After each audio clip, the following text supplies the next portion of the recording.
In part 2 of his 2-part interview for Later with Bob Costas, Bill Murray recounts the scariest Saturday Night Live guest, Broderick Crawford.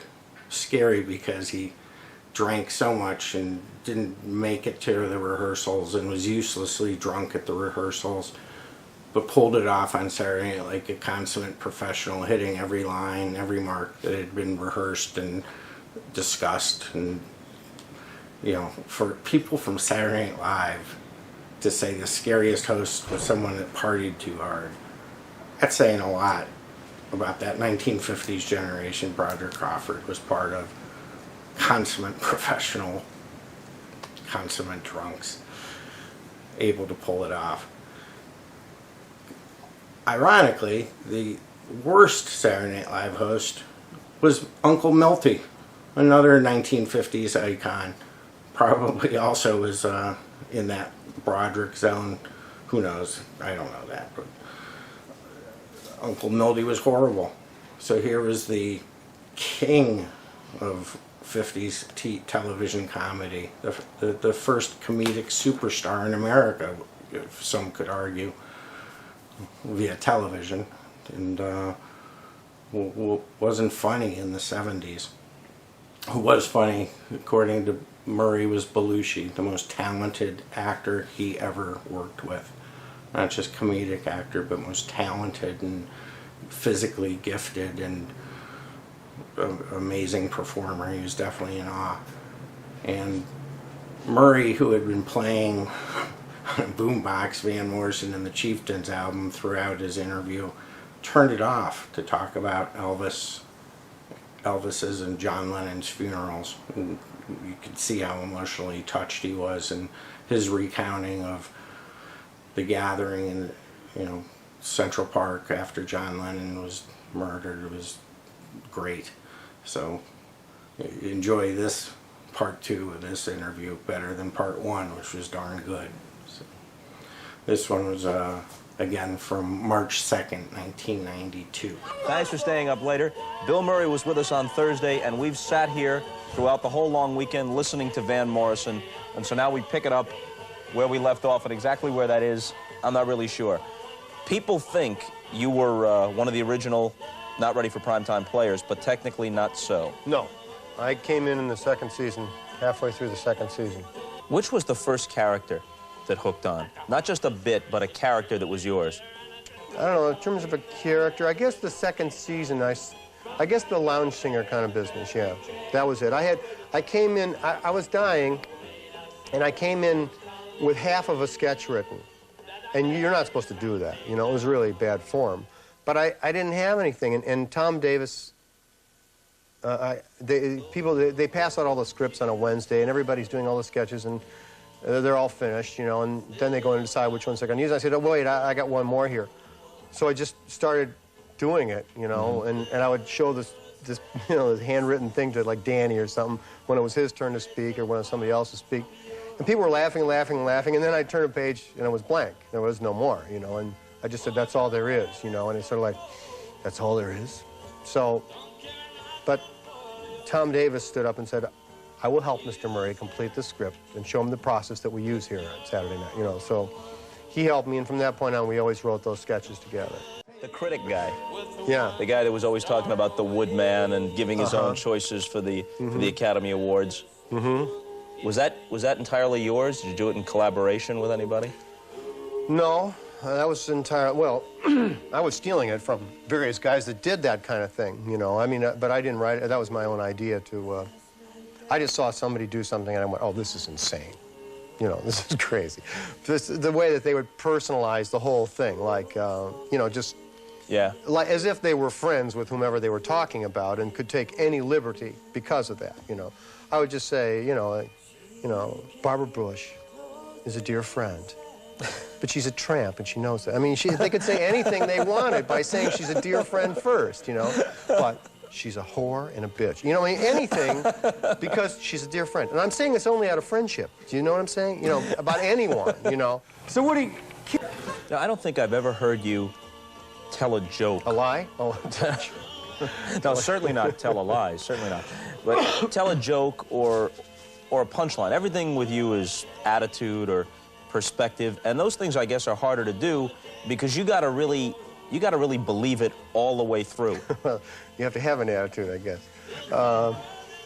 Well, I don't really tell many jokes, you know. I mean, you meet people in a traffic jam and they say, hey, Bill, say something funny, you know. And I say, well, look at me for a minute and I'll come up with something. You know, I need a little bit of food to get going. Yeah, I don't tell jokes very well. My brother Brian is great, and basically when I have to tell a joke, I tell a joke that he has told me, you know. Yeah. So I don't really have many jokes. I have no Vegas act.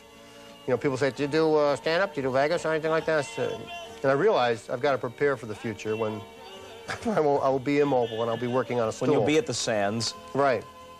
And you get the money, and all they do is they wheel you back and forth from your room to the stage 3 times a night, starting around 11. But, you know, I saw Toadie Fields once do her act, and I thought that was pretty good. She'd lost her leg already at that time, and her act was basically built around the fact that she had only one leg, and she had like a closing song with special material that was written for someone with a wooden leg, and it was just crazy. And I just thought, I'm missing a point here by not having... I was very fortunate to have witnessed this sort of show business miracle, and to see that there was a possibility for anyone to make something work, as long as you had, like Sammy Kahn or someone to write some special material to shape it for your own physical body or mental problem. But even though you never played Vegas, you don't have a Vegas act, it's not like you haven't studied it. Like, when you were a kid, you and Brian and some other kids, I guess, in the neighborhood, were sort of in this club where you sort of mocked these Vegas guys or showbiz guys. No, you're confusing me with Mickey Rooney and Judy Garland here. Oh, that's right. This was not in the neighborhood. We were full-grown adults who already knew how to break the law. But this was when we were living in New York, around the time we were doing the National Lampoon Show. And this friend of ours, Bob Tischler, we had what we called the Sammy Club, which was we would get together at this guy's house and we would watch the Sammy Davis Show, which was a spectacular show business freak show. And where people were constantly like breaking into tears and, oh, get over here, you know, embracing and falling apart all the time, you know.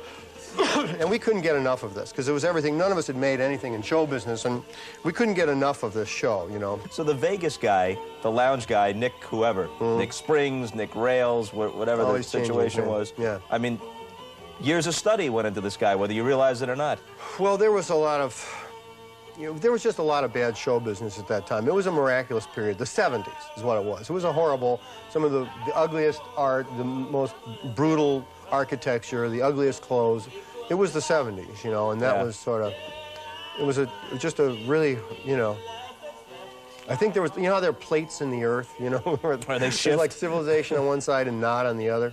It's the 70s, sort of had that break around 1974 or 73, it sort of cracked. And the late 70s were the bicentennial and a collision, really, where, you know, a younger generation had access, and Saturday Night Live was a good example of it, but all those old showbiz sensibility guys were still around and for the most part on the air. They're not mostly on the air anymore. And they were existing side by side, which made it so fertile for you guys. Well, it was amazing to have, like, Milton Berle, host the show once. Well, there's a guy who really, I mean, he's been stealing jokes for like 70 years or something. You know, he's really been around forever, you know. To actually have that guy, and when we'd have these, like, showbiz guys on, you know, we just sort of surround him and stare at him, you know, and just go ahead, man. No, go ahead. We're watching, you know. It's like, no, keep talking, you know. You couldn't get enough of it. It was like a late night feeding, you know. What was he like? Did he relate well to you guys, or? Well, he was a monster. Berle was a monster, you know. He was? Yeah, yeah. You know, telling you guys how it should be done, or? Well, there are a lot of guys that'll do that. I mean, I'll tell you how it can be done if you give me an opportunity, but... I wish somebody would set me straight. But he was, you know, it was just like he had his ways, you know, and he would set jokes and try to make them look like they just happened, you know, and stuff like that. You know, he'd say, all right, drop a crowbar right in the middle of my speech, you know. And we'd go, oh, okay, watch this.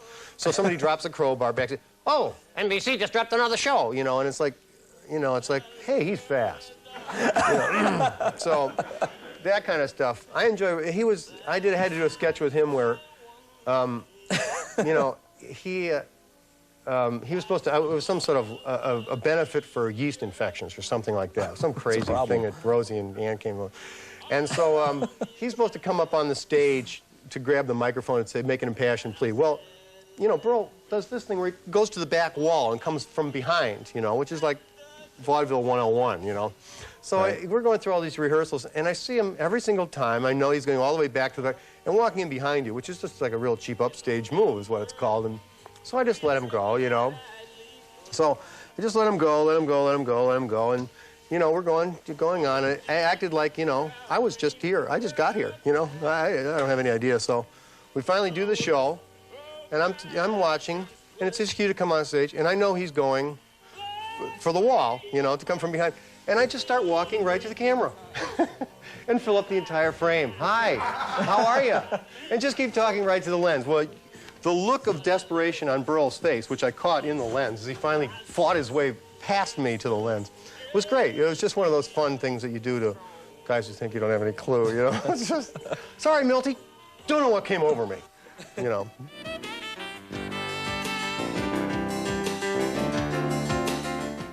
Most frightening thing that ever happened on Saturday Night Live, where you thought this whole thing is going to unravel? Somebody forgets their lines, or they can't get the props in place on time, or... Really scary? Frank Zappa being the host. No, I don't know. What was really scary?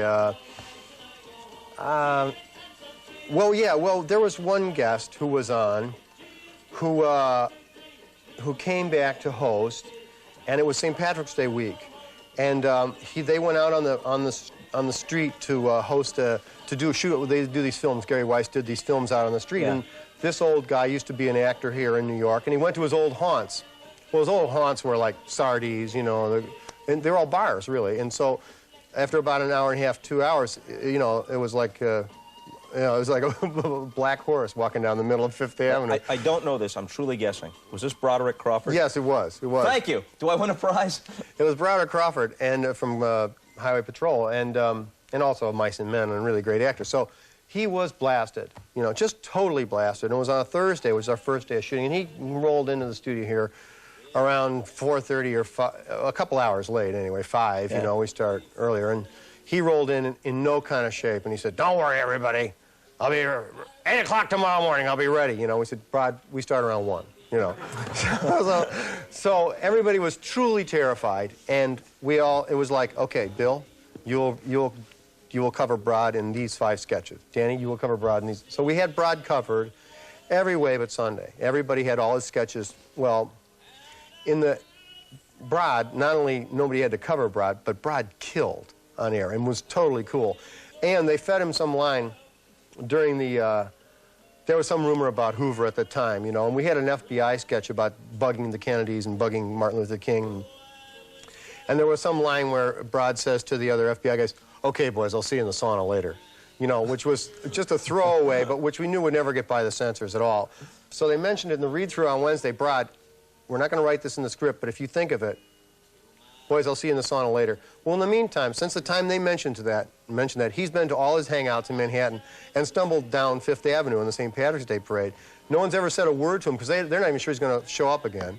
And at 11:51 on Saturday night, like 5 days later, Brod Crawford turns to these 2 FBI agents in blonde wigs and says, "I'll catch you in the sauna later, boys." And we all went, "Oh, he's such a pro. He's such a pro." He was a very good guy, really a nice guy. Well, what the heck? It was St. Patrick's Day, and he was drunk, so what, you know? Chevy Chase was on here a few years ago, and he said that Belushi was better in Second City and other places, actually better than even at his best on Saturday Night Live. Would you concur with that? Well, something like that, yeah. I think John Belushi was the best stage actor I've ever seen. Why? When he walked on a stage, you could not look at anyone else. You couldn't look at anyone else. I mean, on TV, you know, it's diminished, you know. I mean, John was an enormous personality, enormous person. And just seeing him on a little TV screen just didn't do him justice. But to see him in life, to see how his weight distributed through his body into his feet, very graceful guy for a man who got pretty big. Yeah. He could still do kips and back rolls and flips and stuff. Incredibly graceful, but the force of the guy was extraordinary. And he had incredible good gifts on an improvisational level, in that he could enter a scene with a group of people and know exactly what was supposed to be done. And he could just direct the action coming in. Just from watching it from the side, he'd go, ah, and he'd come in, and he would move the action where it had to go. He was very talented. I mean, extremely talented guy. To the point where it almost sounds like even guys like you, or maybe Aykroyd, you can't speak for him, as good as you guys were, was he the... Oh, John was the best. Was he the center of it? John was the best on the stage there ever was. For some reason, TV, although he was great on TV, it wasn't really his medium in a way. I mean, he was in films, he was in TV, but on stage, John had no match. None. No match. You went to Elvis's funeral and John Lennon's funeral. I take it not as an invited guest. No, I think everybody's invited to their funeral. I'm sure they wanted everyone there. They were both extraordinary things to see. I wasn't really a big Elvis guy, but I knew that there was something that would never happen again.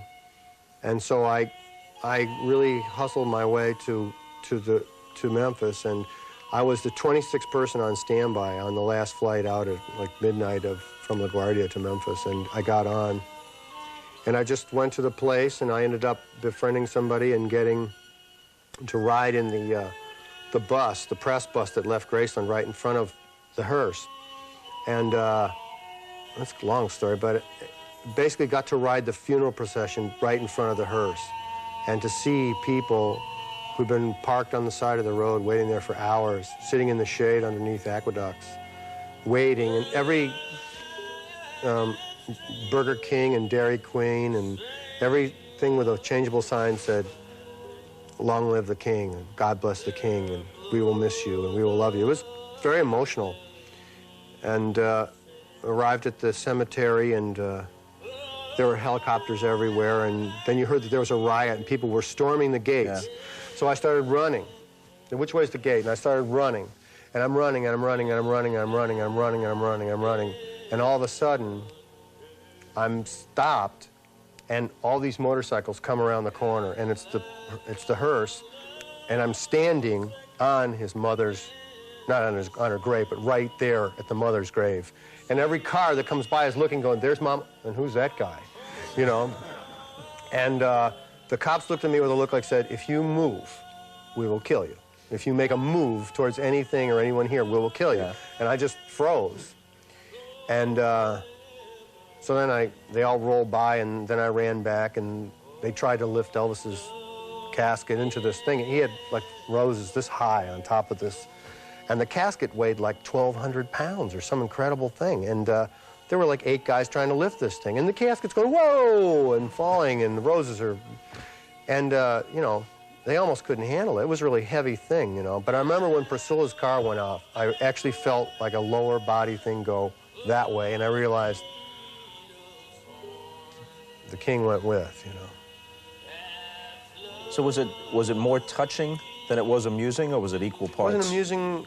It wasn't really amusing because it was so sincere. It was completely sincere. It was completely human, and I mean, the only thing that was really amusing that I can say was a thing that made me laugh was afterwards I went back to Graceland, and people were buying and selling already in a frenzy the newspapers of the day, you know. And a car rolled in with Michigan license plates on it. It was like a bone crusher or something, one of those Daytona kind of jobs where the muffler had been damaged, and the car was just an absolute wreck. And there were 2 guys sitting in, and it would just look like they'd been driving for 4 days from Michigan, and hair really all over their face and dirty and grimy, and the car pulls in, this idling bad muffler. The guy looks over at me and says, "Is there a reception?" And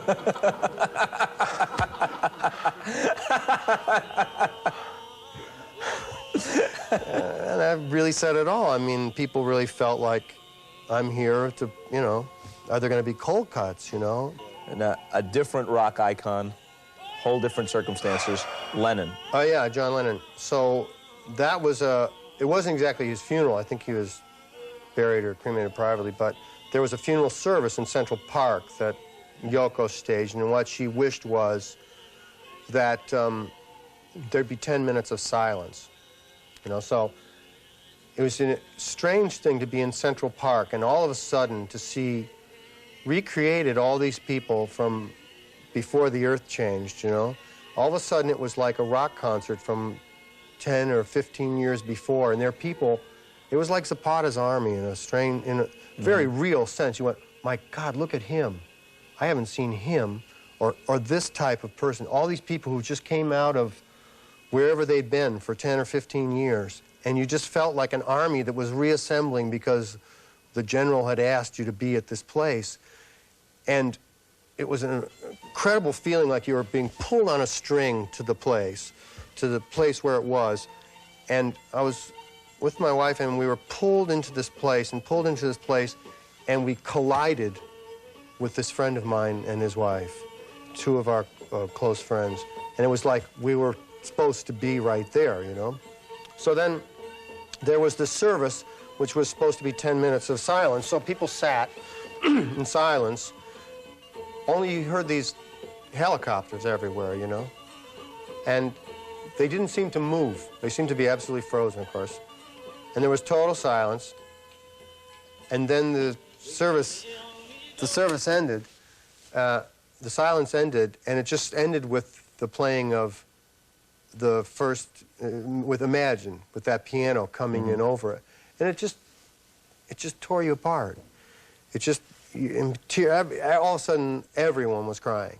It was like that beautiful piano part and Imagine There's No Heaven, and people just went. They just fell apart. And then it began to snow for no reason at all. Just like after Belushi's funeral, it began to snow for no reason at all. It wasn't in the forecast. It wasn't really cold enough. There were no clouds. It just began to snow. So we had Bill Murray here on Thursday and again tonight, and we talked about a lot of things, but we didn't get to the movies. We didn't get to Caddyshack, and we didn't get to Meatballs, and we didn't get to Tootsie or whatever, so rent them. And if he comes back again, we'll talk about him then. You want to resume with Van Morrison? Okay. He's been with us each of the last two nights. We never really had that before, sort of a musical background, something of a first. That's what I was thinking, actually, yeah. That's what I was thinking. Thanks a lot. I had fun. Bill Murray, we're gone. See you later.